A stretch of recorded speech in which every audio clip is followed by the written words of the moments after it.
नमस्कार दोस्तों, DD red के एक और रिएक्शन वीडियो में आप सभी का स्वागत है। मैं हूं आलोक। तो आज जो वीडियो लेकर आया हूं वो इंडी वर्ल्ड एंटरटेनमेंट वाले अपने सम्राट भाई का वीडियो है और कई लोगों ने इसका लिंक मुझे भेजा कि भाई इस पर करिए।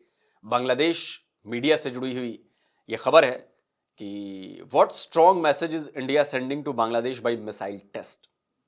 अच्छा, चलिए देखते हैं भाई क्या चर्चाएं चल रही हैं भारत के मिसाइल टेस्ट की बांग्लादेशी मीडिया में। दोस्तों, एक हफ्ते में 2 मिसाइल टेस्ट, वही इलाका बे ऑफ बंगाल। और सवाल उठ रहा है, क्या भारत बांग्लादेश को कोई सख्त संदेश दे रहा है या फिर इसके पीछे है कहीं ज्यादा बड़ा, ज्यादा गहरा स्ट्रेटेजिक गेम। सबसे पहले फैक्ट समझते हैं। भारत ने हाल ही में बे ऑफ बंगाल में 2 एडवांस्ड मिसाइल टेस्ट किए। ये टेस्ट डीआरडीओ, इंडियन नेवी और स्ट्रेटेजिक फोर्सेज कमांड की निगरानी में हुए। कोई भी टेस्ट अचानक या इमोशनल डिसीजन नहीं होता। हर मिसाइल टेस्ट के पीछे होता है लंबा planning cycle, international notification, NOTAM and NAVAREA और प्री डिक्लेयर्ड टेस्ट जोन। यानी ये टेस्ट किसी एक देश को डराने के लिए नहीं होते। ये टेस्ट भारत की क्रेडिबल डिटरेंस स्ट्रेटेजी का हिस्सा होते हैं। इतिहास थोड़ा पीछे ले चलता हूं। 1971 में जब भारत ने निर्णय लिया तो पूरी दुनिया ने देखा, India doesn't shout, India acts. दोस्तों, नेशनल सिक्योरिटी में इमोशन नहीं, कैलकुलेशन चलता है। अब रियल स्ट्रेटेजिक एंगल समझिए। बे ऑफ बंगाल आज सिर्फ पानी का टुकड़ा नहीं है, यह है इंडो पैसिफिक स्ट्रेटेजी का क्रिटिकल जोन। चाइना की string of pearls policy, Myanmar, Sri Lanka और बांग्लादेश में बढ़ती Chinese naval interest, Indian ocean में पीएलए नेवी की ग्रोइंग प्रेजेंस। ऐसे में भारत का मिसाइल टेस्ट एक साफ संदेश देता है, India is combat ready. India controls the eastern seaboard. India's missile accuracy, surveillance और रिस्पांस टाइम पूरी तरह ऑपरेशनल है। यह संदेश सिर्फ बांग्लादेश को नहीं बल्कि उन सभी ताकतों को है जो सोचती हैं कि इंडिया को ईस्टर्न फ्रंट पर टेस्ट किया जा सकता है। एक और जरूरी बात, अगर भारत सच में किसी देश को धमकी देना चाहता तो मिसाइल टेस्ट की खबर पब्लिक डोमेन में नहीं आती। भारत की ताकत यही है, ट्रांसपेरेंसी विद स्ट्रेंथ। तो चलिए बांग्लादेश मीडिया की ये रिपोर्ट देखते हैं, उसके बाद काफी सारे कमेंट्स भी पढ़ेंगे। Let's start. देखिए दोस्तों, ये बहुत इंपॉर्टेंट बात है। एक तो जो हमारी टेस्ट साइट्स हैं वो इधर ही हैं, चाहे वो अपना कलाम आइलैंड हो या बाकी सारी चीज़ें जो इंटीग्रेटेड टेस्ट फैसिलिटी हो, वो सारी इधर ही हैं। दूसरा, ये इसलिए भी ज़्यादा इंपॉर्टेंट है क्योंकि बांग्लादेश इस गेम प्लान में नहीं है। क्योंकि बांग्लादेश के लिए हमें अलग से स्ट्रैटेजी बनाने की कोई ज़रूरत नहीं। बांग्लादेश जो है वो इतना बड़ा थ्रेट नहीं है। मैं मिलिट्री के लेवल पे बोल रहा हूं, तो वो हमारे लिए कभी बहुत बड़ा मसला कभी बनेगा नहीं। जो मैसेजिंग है यहां पे, या जो हम डेटरेंस कर रहे हैं, या जो हम मिसाइल टेस्ट कर रहे हैं, जो मिसाइल्स हम बना रहे हैं, वो बना रहे हैं बेसिकली चाइना के लिए। China is our enemy. China से आप लाख दोस्ती कर लें, चाइना से आप लाख अच्छे संबंध बना लें, लेकिन चाइना हमारा दुश्मन है, ये हमें नहीं भूलना चाहिए। अभी लेटेस्ट जो हुआ है वो शख्सगान वैली वाला, जो उसने पाकिस्तान से लिया था, जबकि चीन भी यह मानता है कि पाकिस्तान का हक उस जमीन के टुकड़े पर नहीं था, वो पाकिस्तान की सोवेरेनिटी का हिस्सा नहीं था। तो भारत का तो क्लियर है कि भैया वो शख्सगान वैली हमारी है, भले वो चाइना उस पर कब्जा करके बैठा है, लेकिन वो वैली तो हमारी है और वहां पर होने वाली हर चीज का हम विरोध करेंगे। इस पर चाइना की तरफ से भी बयान है कि नहीं वो तो हमारा है और ये है और वो है और ऐसा है वैसा है। तो आप ये मत समझिए कि चाइना अगर दोस्ती का हाथ बढ़ा रहा है, चाइना मीठी मीठी बातें कर रहा है, बिल्कुल इसमें सावधान रहने की जरूरत है। हाँ, हम भी मीठी मीठी बातें करेंगे, जब आप करेंगे तो हम भी करेंगे, तो हमें उसी के तौर पर जवाब देना पड़ेगा। चाइना से वैसे ही डील करनी पड़ेगी जैसे चाइना हमसे करता है। जब आप हमारे लिए अच्छे हैं तो हम आपके लिए अच्छे हैं, जब आप हमारे लिए बुरे हो जाएंगे तो हम भी आपके लिए बुरे हो जाएंगे। ये हमेशा होना चाहिए, तभी चाइना से डील किया जा सकता है। लेकिन चाइना हमारा दुश्मन है, यह नहीं भूलना चाहिए कभी भी नहीं। चाइना चाहे कितने भी रूप बदल ले, चाइना चाहे बिछ जाए हमारे आगे, नहीं, चाइना हमारा दुश्मन है और वो रहेगा। तब तक रहेगा जब तक कि चाइना और भारत के बीच का जो ये डिमार्केशन का जो लफड़ा है कि सीमाएं निश्चित नहीं है, जब तक वो प्रॉब्लम नहीं सॉल्व होगी, चाइना हमारा दोस्त नहीं हो सकता और चाइना किसी का भी दोस्त नहीं हो सकता। हाँ, चाइना को एज ए हमें प्लेयर लेना पड़ेगा, वो भी प्लेयर है, हम भी प्लेयर हैं। जिस तरह के संबंध प्लेयर्स में होते हैं वैसे रहेंगे, जैसा आप करेंगे वैसा ही आप इधर से भी पाएंगे। ये हमें क्लियर होना पड़ेगा, ठीक है। चलिए वीडियो देखते हैं कि क्या बांग्लादेशी मीडिया में क्या चल रहा है। तो ये वीडियो कुछ ही दिन पहले YouTube पर अपलोड हुआ था और इस वीडियो का टाइटल था भारत ने एक सप्ताह में 2 मिसाइल टेस्ट किए।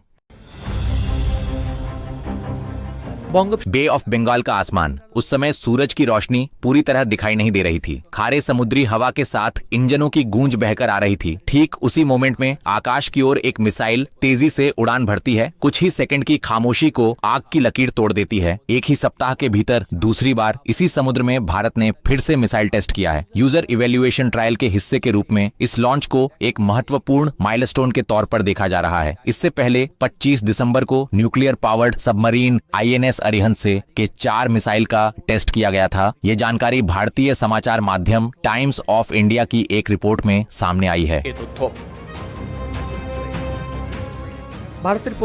भारत के डिफेंस मिनिस्ट्री द्वारा दी गई जानकारी के अनुसार ओडिशा तट पर स्थित चांदीपुर इंटीग्रेटेड टेस्ट रेंज के पास ये टेस्ट स्थानीय समयानुसार सुबह 10:30 पर किया गया। दोनों मिसाइलों ने निर्धारित ट्रेजेक्टरी का पालन किया और सभी प्रकार के निर्धारित टारगेट्स को सक्सेसफुली पूरा किया। इंटीग्रेटेड टेस्ट रेंज में तैनात ट्रैकिंग सेंसर्स ने मिसाइल की इफेक्टिवनेस की कंफर्म की। वहीं टारगेट एरिया के पास तैनात एक जहाज पर लगे टेलीमेट्री सिस्टम के माध्यम से फाइनल स्टेज की सभी घटनाओं की जांच की गई। मिनिस्ट्री ने आगे बताया कि प्रलय एक सॉलिड प्रोपेलेंट से संचालित क्वेसी बैलिस्टिक मिसाइल है जिसे इंडिजिनस टेक्नोलॉजी से डेवलप किया गया है। मिसाइल की एक्यूरेसी सुनिश्चित करने के लिए इसमें उन्नत गाइडेंस और हाई रेजोल्यूशन सिस्टम का उपयोग किया गया है ताकि ये लक्ष्य पर बिल्कुल परफेक्ट हिट कर सके। ये विभिन्न प्रकार के वॉरहेड ले जाने में सक्षम है और अलग अलग तरह के टारगेट्स पर हिट कर सकती है। टेस्ट के दौरान डिफेंस रिसर्च ऑर्गेनाइजेशन के सीनियर साइंटिस्ट, एयरफोर्स और आर्मी के रिप्रेजेंटेटिव तथा डिफेंस इंडस्ट्री से जुड़े ऑफिसर भी उपस्थित थे। पूरा आयोजन पूरी तरह से प्लान्ड, कंट्रोल्ड और शांत कॉन्फिडेंस से भरा हुआ था। आत्मविश्वासे भरा। संबाद संस्था न्यूज एजेंसी ANI की ओर से दी गई जानकारी के अनुसार डिफेंस मिनिस्टर राजनाथ सिंह ने इस सफल लॉन्च के लिए DRDO, आर्म्ड फोर्सेस और डिफेंस सेक्टर की पब्लिक सेक्टर यूनिट्स की अप्रिशिएट की है। उन्होंने कहा कि प्रलय लॉन्च के सक्सेसफुली पूरा होने से इस मिसाइल सिस्टम की रिलायबिलिटी सिद्ध हो गई है। बे ऑफ बंगाल के ऊपर भले ही आग की वो लकीर मिट गई हो, लेकिन उसका संदेश अब भी कायम है। ये केवल शक्ति का प्रदर्शन नहीं बल्कि तैयारी का स्पष्ट संदेश है। प्रस्तुतिर घोषणा। हावड़ादार शमीम, RTV। देखिए, मिसाइलों का लगातार टेस्ट होना ये बताता है कि भारत लगातार उसको अपग्रेड कर रहा है। और प्रलय मिसाइल जो है वो बहुत टैक्टिकल कैसे मिसाइल है ना। इसका मतलब ये है कि इसको बनाया गया है इसलिए कि ये फौरन से तैयार हो जाए। और अभी जो टेस्ट किया गया था वो तो सेम बैरल से 2 मिसाइलें टेस्ट हुई। मतलब ये तो वैसे ही हुए कि एक ही बंदूक से 2 गोली बैक टू बैक फायर हुई। और ये जो मिसाइल है ये मुझे लगता है कि ये आसपास के पड़ोसियों के लिए है। ये चाइना के लिए नहीं है प्रलय मिसाइल। वैसे चाइना के लिए भी हो सकती है, जब हम ईस्टर्न फ्रंट पे अगर लड़ाई होती है तो वहाँ के लिए हम यूज़ कर सकते हैं। लेकिन बेसिकली ये पाकिस्तान और अगर बांग्लादेश ने कभी हमला करने की कोशिश की तो बांग्लादेश के लिए, लेकिन बेसिकली पाकिस्तान के लिए। और प्रलय मिसाइल चूंकि इसको टाइम जो है वो कम लगता है डिप्लॉय होने में, फायर होने में। दूसरी बात कि टैक्टिकल क्वासी मिसाइल है, यानी कि इसको हम मनूवर कर सकते हैं इन फ्लाइट। फायर होने के बाद भी हम इसे मनूवर कर सकते हैं, हम इसका पाथ बदल सकते हैं। तो इसलिए बहुत ज्यादा इंपॉर्टेंट हो जाता है। और चूंकि इसका वॉरहेड आप लोगों को पता ही है, तो कौन सा वॉरहेड कब जाएगा और किस तरह तबाही मचाएगा ये तो आने वाला वक्त ही बताएगा। ब्रह्मोस क्या कर सकती है वो हमने देख लिया। और मैंने आपको कल ही वीडियो बताया था डिफेंस डिटेक्टिव पे कि भाई ब्रह्मोस, हाइपरसोनिक ब्रह्मोस जो है उसका रियलिटी में तब्दील होना बहुत करीब आ चुका है। तो जिस ब्रह्मोस को रोकने के लिए इनके पास 20, 25, 30 सेकंड थे, अब तो हाइपरसोनिक वाले में तो मुझे लगता है कि 10 सेकंड भी नहीं मिलेंगे इनको। 10-15 सेकंड में मामला क्लियर हो जाएगा। पता चला कि बीकानेर या जैसलमेर या यहाँ से अगर ब्रह्मोस फायर कर दी गई तो 15 सेकंड में जाके गिर जाएगी। जहां पे मार रहा हूँ पाकिस्तान के किसी भी कोने में 15-20 सेकंड बहुत है, 15 सेकंड्स बहुत यार। 5 मैक 6 मैक की स्पीड से जब जाएगी मिसाइल, आप समझ रहे हैं, अभी तो 2 मैक की रफ्तार से जाती है, 1.8 या 2 है, तो आप सोचिए क्या हालत होती है। इसलिए चलिए कमेंट्स में देखते हैं कि क्या कमेंट्स में बातें की जा रही हैं। सबसे पहले नीलकमल कुमार ने लिखा है कि बांग्लादेश को केले के पेड़ों से बैलिस्टिक मिसाइल बनानी चाहिए। उसके बाद आर्शिकेश ने लिखा है कि 90% कंगलू साइलेंट मोड में हैं। उसके बाद ड्रीम लाइटनिंग ने लिखा है कि क्या हम 7 सिस्टर्स पर कब्जा करेंगे या 8 सिस्टर्स बन जाएंगे। उसके बाद नवद्वीप कुमार ने लिखा है कि बांग्लादेश फटता जा रहा है। उसके बाद पीजी सेटिया ने लिखा है कि इनके पास खबरें बनाकर देखने के अलावा कोई रास्ता नहीं है और ये समय समय पर मुंह से डरावनी मिसाइल छोड़ते हैं। 7 सिस्टर्स पर कब्जा करेंगे, 4 दिन में कोलकाता कब्जा करेंगे। जिसके रिप्लाई में मैंने कहा कि तुम लोगों के पास चीन के जो फाइटर जेट्स हैं वो ताइवान की मार खाकर भाग चुके हैं। तुम्हारे पास जो टर्किश ड्रोन्स हैं उन ड्रोन्स को भारत पकड़कर टेस्ट कर रहा है। तुम्हारे पास जो पाकिस्तान है वहां रोटी 70 रुपए की हो चुकी है। तुम लोग पूरी दुनिया का अभिशाप हो, जिस भी देश को बाप बोलोगे वही देश डूब जाएगा। उसके बाद अपूर्व नाग ने लिखा है कि इन सब की इतनी चिंता मत करो, ये बहुत बड़े मामले हैं, आप लोग अपने देश का वोट की चिंता करो। उसके बाद मडरशाद ने लिखा है कि मौजूदा समय के हिसाब से बांग्लादेश की सैन्य शक्ति रिडिकुलस है। उसके बाद संदीप नंदी ने लिखा है कि बांग्लादेश वेनेजुएला बन जाएगा। उसके बाद मोहम्मद सुजान अली ने लिखा है कि हमारे ऑटो रिक्शा का आविष्कार भी होनहार लोगों ने किया है। उसके बाद पनकोज रॉय ने लिखा है कि कंगू दबाव में है। उसके बाद FS25RLG ने लिखा है कि भारत क्या संदेश देगा, वे डेवलपमेंट स्टेज में अपनी टेक्नोलॉजी का टेस्ट कर रहे हैं। विज्ञान में ये बहुत कॉमन थिंग है, युद्ध होता है तो बिना बताए ही होता है। उसके बाद सागर खान ने लिखा है कि इंडिया के पास मिसाइल है और हमारे पास US ओन्ड फेसबुक है। उसके बाद क्रिस्टिया देबबर्मा ने लिखा है कि सिर्फ 1 घंटे की देरी में बांग्लादेश कंगलादेश बन जाएगा। उसके बाद ट्रू नॉलेज ने लिखा है कि बांग्लादेश इतना महत्वपूर्ण देश नहीं है कि उसे संदेश दिया जाए। उसके बाद रामकृष्ण ने लिखा है बांग्लादेश की जनता फिर से कोलकाता पर कब्जा करेगी, एक झटका लगे तो बांग्लादेश नाम का देश ही नहीं रहेगा। उसके बाद चकटा पिरवारी ने लिखा है कि भारत को बधाई, लव फ्रॉम बांग्लादेश। उसके बाद वर्ल्ड वाइल्ड लाइफ फंड ने लिखा है कि एक हादी को कब्र में डाल दिया जाए। चलिए करीब करीब मतलब जो भी कमेंट्स आए हैं वो बेसिकली इंडियंस की तरफ से आए हैं, बाकी सारी चीज़ें। देखिए अब कंगलू इस पर कमेंट करेंगे भी नहीं। कंगलू कहाँ जाएंगे, कहाँ ये टेक्नोलॉजी, कहाँ ये वो, कहाँ मिसाइलें, कहाँ आप कैसी बातें करते हो। हाँ आजकल ये बड़ा जोर शोर से चल रहा है, पाकिस्तान और बांग्लादेश दोनों मिलकर करें कि JF-17 हम बांग्लादेश को बेचने वाले हैं। बिल्कुल बेचो यार, हमें कोई फर्क नहीं पड़ता। आप JF-17 दे दो, अपनी सारी मिसाइलें दे दो बांग्लादेश को, बिल्कुल दे दो। क्योंकि जब हम तुम्हारी बैंड बजा सकते हैं तो तुम्हारे इस नाजायज औलादों को बैंड बजाने में हमें कितनी देर लगेगी। और देखिए जो हमारे वेपन्स डेवलप किए जा रहे हैं या जिन वेपन सिस्टम्स पे हम काम कर रहे हैं वो हम एक तो डिफेंस मार्केट को ध्यान में रखकर कर रहे हैं, दूसरा भारत की जरूरतें उससे कितनी पूरी की जानी है इस पर भी हमारा ध्यान है।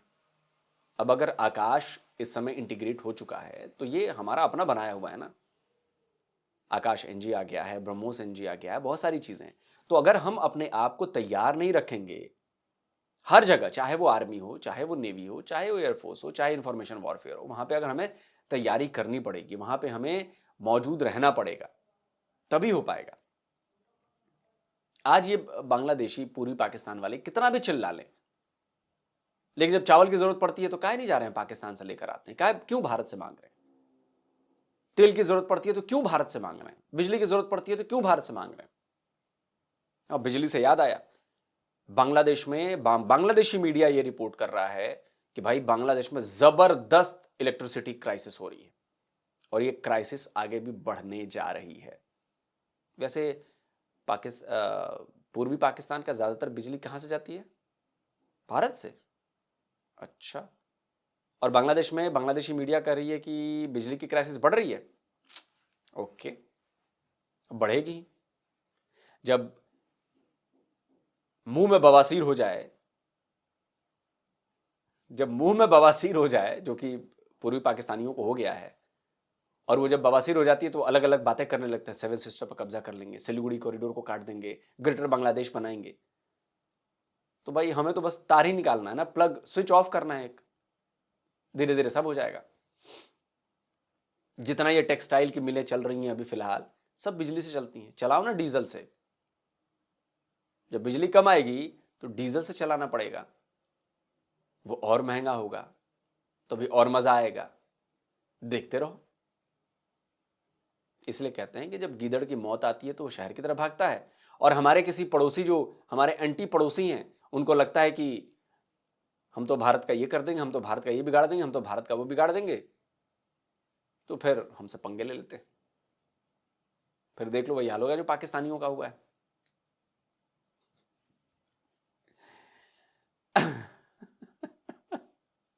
चलिए दोस्तों, आप बताइए आप क्या कहते हैं, कमेंट करके अपनी राय दीजिए। जल्दी मिलता हूं एक और नए वीडियो के साथ। नमस्कार, जय हिंद।